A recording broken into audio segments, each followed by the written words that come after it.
Welcome to the Introductions Necessary podcast, a daily introduction to the contributions of women working in STEM fields.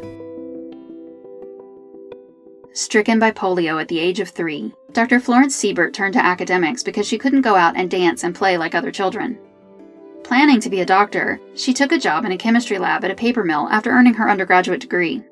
Realizing she liked chemical research more than medicine, she changed her plan and earned a doctorate in biochemistry from Yale University in 1923. During her time at Yale, she observed that patients receiving intravenous injections would often suffer from fevers, so she began investigating the cause. What she determined was that during the process for distilling the water used to create the IV injections, some of the toxins from the contaminated water were making their way into the clean water. She created a spray catching trap for the still but kept this contamination from happening, making these treatments much safer for the patients.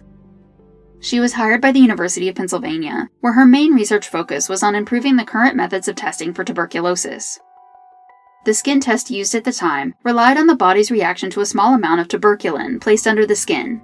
If the immune system had seen this toxin before, it would react with antibodies and create small welts around the injection site. The problem with the test being used was the number of false positives due to contamination and lack of standardization of the testing materials.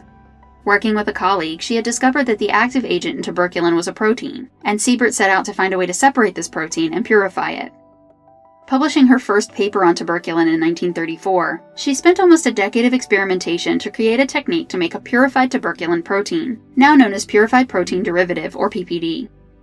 Adopted in 1941 by the United States, Seibert's test became the worldwide standard in 1952, and it is still in use today. The immense value of her work was recognized by the American Chemical Society and the National Tuberculosis Association. For her contributions to science and medicine, she was inducted into the National Women's Hall of Fame in 1990. Introductions Necessary is a production of 9 Hour Films. Our music was composed by Kristen Baum.